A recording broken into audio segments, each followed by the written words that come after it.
बिस्मिल्लाहिर्रहमानिर्रहीम अस्सलाम वालेकुम students, welcome back to the new video and welcome back to the channel Padho Likho. Dear students, आज की इस वीडियो में हम लोग इंटेरोगेटिव पास्ट इंडेफिनिट टेंस का एक स्पेशल केस डिस्कस करेंगे। अगर आप लोगों को पास्ट इंडेफिनिट टेंस का कंसेप्ट क्लियर है तो आप लोगों को ये कंसेप्ट समझ में आएगा, लेकिन अगर आप लोगों को पास्ट इंडेफिनिट टेंस का कंसेप्ट क्लियर नहीं है तो पहले पास्ट इंडेफिनिट टेंस का कंसेप्ट क्लियर कर लें, उसके बाद ये वीडियो देखें। पास्ट इंडेफिनिट टेंस के रिलेटेड डिटेल में वीडियो पढ़ो लिखो चैनल पर मौजूद है, जिसका लिंक स्टूडेंट्स आप लोगों को इसी वीडियो के पहले कमेंट में मिल जाएगा। तो इंटरोगेटिव पास्ट इंडेफिनिट टेंस का बेसिक स्ट्रक्चर ये होता है कि सबसे पहले सेंटेंस के शुरू में हम लोग डिड हेल्पिंग वर्ब लगाते हैं, उसके बाद सब्जेक्ट लगाते हैं, उसके बाद वर्ब की फर्स्ट फॉर्म लगाते हैं और उसके बाद ऑब्जेक्ट लगाते हैं अगर ऑब्जेक्ट मौजूद हो तो, और फिर क्वेश्चन मार्क लगा देते हैं। लेकिन बाज़ औक़ात क्या होता है, हम लोग कुछ क्वेश्चन वर्ड्स जैसे कि who, what, which, how many, how much, whose, when, where, why, how, इनका यूज़ करते हैं क्वेश्चन पूछने के लिए। अगर तो सेंटेंस के अंदर हेल्पिंग वर्ब का यूज़ करके क्वेश्चन पूछा जाए तो उस क्वेश्चन का आंसर यस या नो में होता है।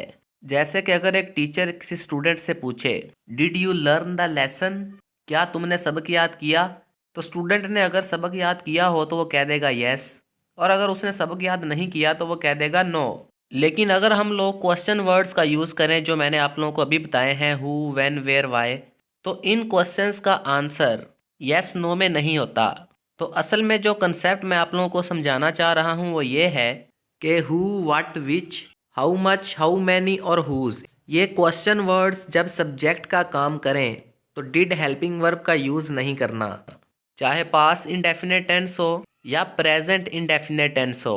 फिलहाल हम पास्ट इंडेफिनिट टेंस की बात कर रहे हैं, तो अगर इंटरोगेटिव पास्ट इंडेफिनिट टेंस में हम लोग ये क्वेश्चन वर्ड यूज़ करें और वो क्वेश्चन वर्ड सेंटेंस के अंदर सब्जेक्ट का काम करे तो हम लोग डिड हेल्पिंग वर्ब का यूज़ नहीं करेंगे, बल्कि हम लोग क्वेश्चन वर्ड के बाद वर्ब की सेकंड फॉर्म यूज़ करेंगे और ऑब्जेक्ट लगा देंगे अगर ऑब्जेक्ट दिया गया हो तो। लेकिन अगर क्वेश्चन वर्ड सेंटेंस के अंदर ऑब्जेक्ट का काम करे तो तब हेल्पिंग वर्ब लाजमी आएगा, हम लोग डिड का यूज़ करेंगे हेल्पिंग वर्ब के तौर पर। तो सेंटेंस स्ट्रक्चर कुछ यूँ बनेगा, question word plus did plus subject plus verb की फर्स्ट फॉर्म, और ऑब्जेक्ट आप लोगों को पता है क्वेश्चन वर्ड ही ऑब्जेक्ट के तौर पर काम कर रहा है। कुछ क्वेश्चन वर्ड्स के साथ हम लोग नाउन भी लगाते हैं, इस वीडियो में आप लोगों को इसके बारे में भी बताऊंगा।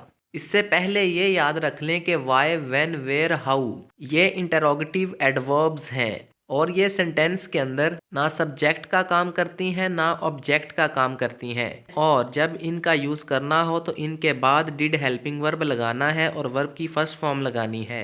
तो पहले हम लोग क्वेश्चन वर्ड हु के बारे में बात करते हैं। हु का मतलब होता है कौन, और ये वर्ड किसी न किसी ह्यूमन बीइंग के बारे में, किसी पर्सन के बारे में क्वेश्चन पूछने के लिए इस्तेमाल किया जाता है। फिलहाल हु के बारे में इतना ही याद रखो। अब हम हु का यूज़ देखेंगे कि who interrogative past indefinite tense में किस तरह से सब्जेक्ट का काम करेगा, और जब ये सब्जेक्ट का काम करेगा तो हम लोगों ने इसके बाद कोई भी हेल्पिंग वर्ब नहीं लगानी, हमने सिंपल इसके बाद वर्ब की सेकंड फॉर्म लगा देनी है। हम लोगों ने पढ़ा था अगर सेंटेंस के अंदर डिड हेल्पिंग वर्ब हो तो हम लोग वर्ब की फर्स्ट फॉर्म यूज़ करेंगे, और अगर डिड हेल्पिंग वर्ब ना हो तो हम लोग वर्ब की सेकंड फॉर्म यूज़ करेंगे। तो एक सेंटेंस देखें, who broke the glass, glass किसने तोड़ा।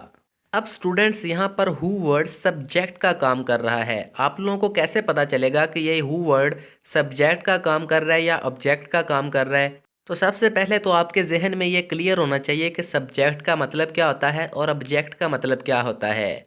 तो सब्जेक्ट किसी भी टेंस के अंदर एक ऐसा वर्ड होता है जो एक्शन परफॉर्म करता है, जो कोई ना कोई काम करता है, या जिसके बारे में सेंटेंस के अंदर बात की जाती है, जिसके बारे में सेंटेंस लिखा जाता है, उसे सब्जेक्ट कहते हैं। जबकि दूसरी तरफ ऑब्जेक्ट सेंटेंस के अंदर एक ऐसा वर्ड होता है जो एक्शन रिसीव करता है, जिस पर काम हो रहा होता है। तो यहाँ पर हु वर्ड सब्जेक्ट भला कैसे है? Who broke the glass, glass किसने तोड़ा। अब अगर गौर करें तो किसी ना किसी ने तो ग्लास तोड़ा होगा ना, आप लोग इमेजिन कर लो कि एक शख्स अपने सामने 5 लोगों को खड़ा करके ये पूछ रहा है कि गिलास किसने तोड़ा।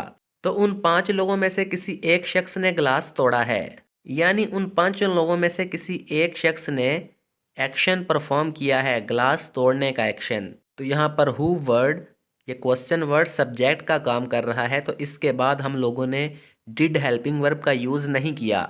इसके बाद हम लोगों ने ब्रेक वर्ब की सेकंड फॉर्म ब्रोक का यूज़ किया और फिर ऑब्जेक्ट लगा दिया द ग्लास और फिर क्वेश्चन मार्क लगा दिया। एक और एग्जांपल देख लें students. Who knocked at the door, दरवाज़ा किसने खटखटाया या दरवाजे पर किसने दस्तक दी। अब किसी ना किसी शख्स ने तो दरवाजे पर दस्तक दी होगी ना। तो यहाँ पर हु वर्ड अगेन सब्जेक्ट का काम कर रहा है।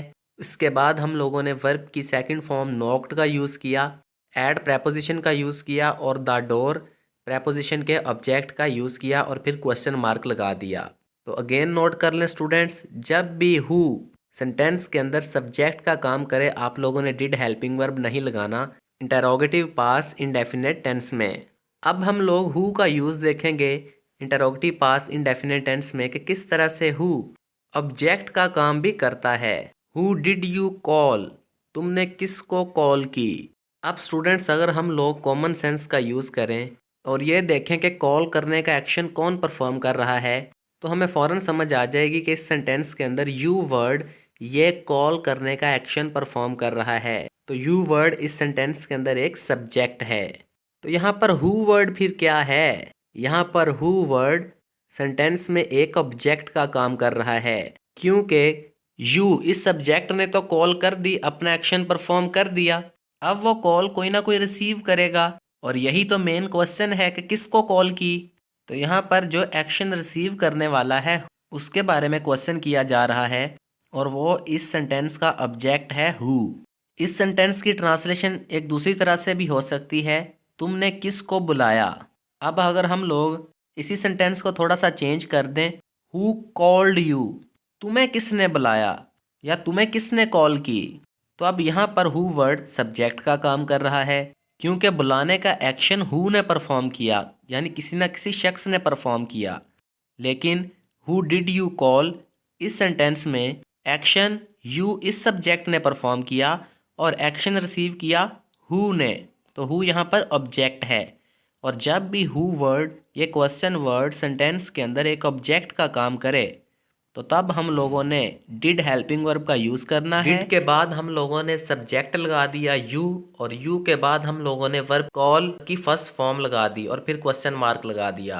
अब स्टूडेंट्स मैं आप लोगों को ट्रिक बताता हूँ। अगर तो आप लोग हु वर्ड को किसी नेम के साथ रिप्लेस कर सको और सेंटेंस स्ट्रक्चर ठीक रहे और वो नेम सब्जेक्ट के तौर पर एक्शन परफॉर्म करे तो फ़ौरन समझ जाना वहाँ पर हु वर्ड सब्जेक्ट का काम कर रहा है और आप लोगों ने डिड नहीं लगाना बल्कि वर्ब की सेकंड फॉर्म लगानी है।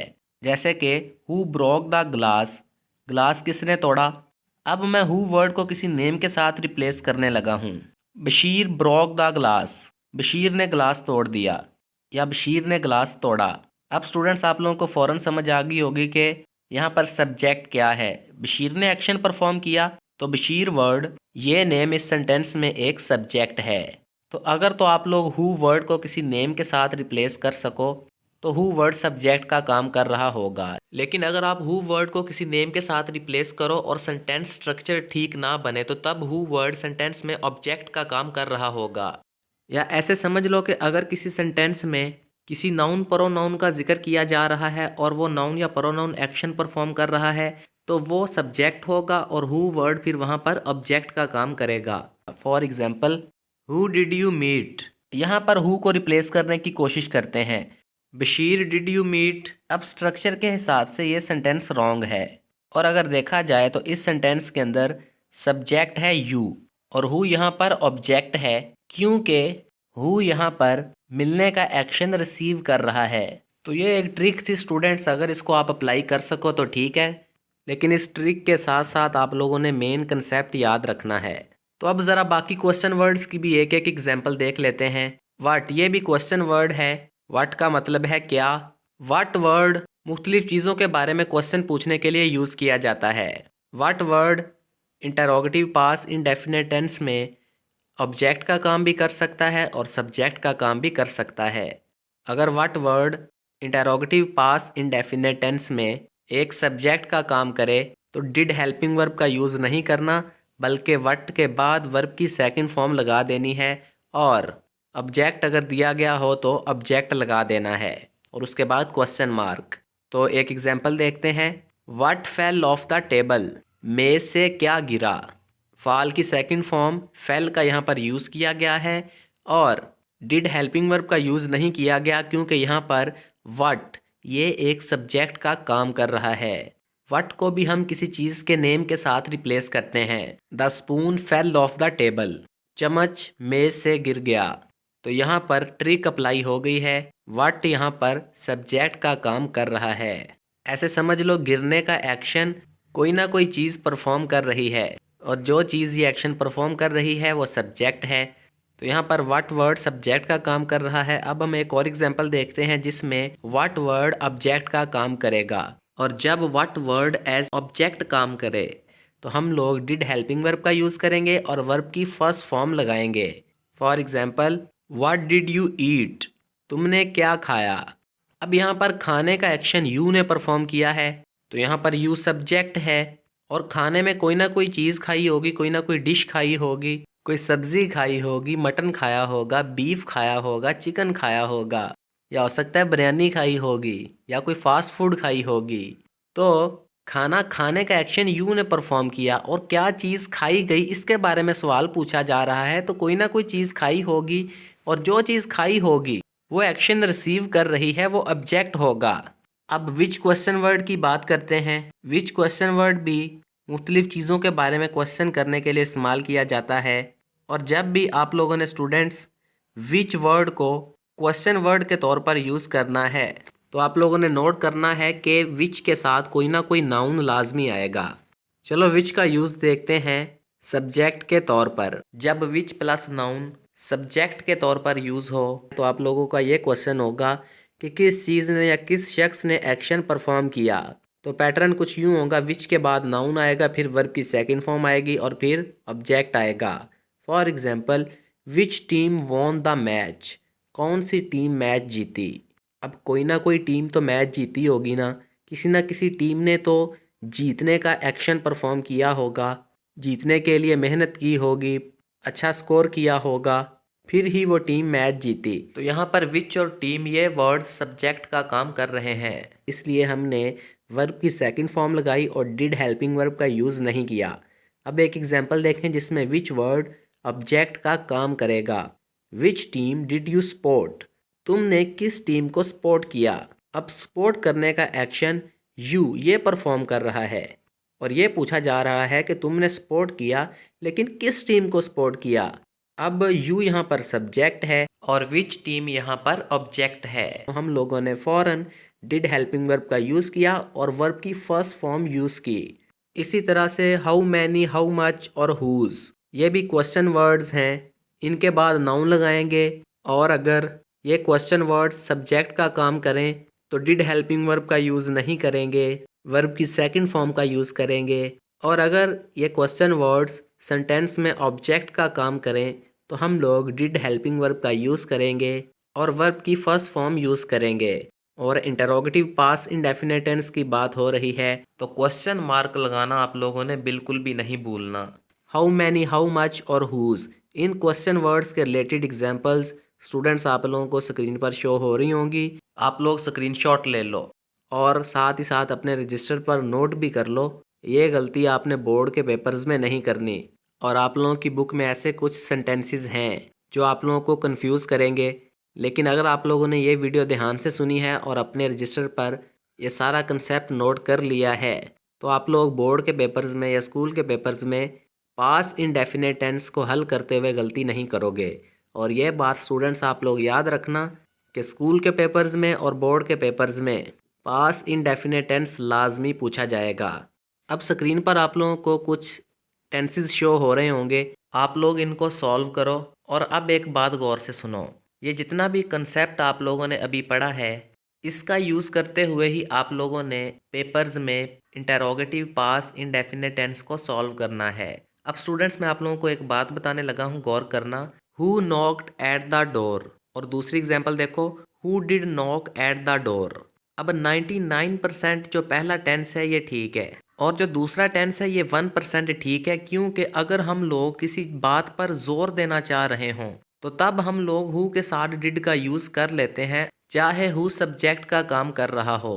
हु सब्जेक्ट के साथ डिड इस सूरत में ही आ सकता है जब हम हैरत का इजहार कर रहे हों, हैरानी का इजहार कर रहे हों, या किसी चीज़ पर जोर दे रहे हों, या फिर कन्फ्यूजन का इजहार करने के लिए हम हु के साथ डिड लगा सकते हैं। लेकिन एक बात आपने याद रखनी है, जब आपने हु सब्जेक्ट के साथ डिड लगाना है तो डिड पर जोर देना है, डिड को जोर देकर पढ़ना है, जैसे कि who did knock at the door. लेकिन स्टूडेंट्स बोर्ड के पेपर्स में और स्कूल के पेपर्स में वही कंसेप्ट यूज़ करना है जो 99% ठीक है। यानी कि अगर हु सब्जेक्ट का काम करे तो हम लोगों ने हु के बाद वर्ब की सेकंड फॉर्म लगानी है इंटेरोगेटिव पास इंडेफिनिट टेंस में, और जब who interrogative past indefinite tense में ऑब्जेक्ट का काम करे तो हमने हु के बाद डिड हेल्पिंग वर्ब लगानी है, और डिड के बाद सब्जेक्ट और फिर वर्ब की फर्स्ट फॉर्म लगानी है, और उसके बाद क्वेश्चन मार्क लगाना है। तो अगर कभी आप लोगों को हु सब्जेक्ट के साथ डिड लिखा हुआ मिल जाए तो आप लोग याद रखना, वहाँ पर किसी न किसी चीज़ पर, किसी न किसी बात पर जोर दिया जा रहा होगा, या हैरानी का इजहार किया जा रहा होगा, या कन्फ्यूजन का इजहार किया जा रहा होगा। तो आज की वीडियो फिर यहीं पे एंड करते हैं। डियर स्टूडेंट्स, मेहनत करते रहो और पढ़ो लिखो चैनल पर पढ़ते लिखते रहो। अपना बहुत सारा ख्याल रखना। अल्लाह हाफिज़।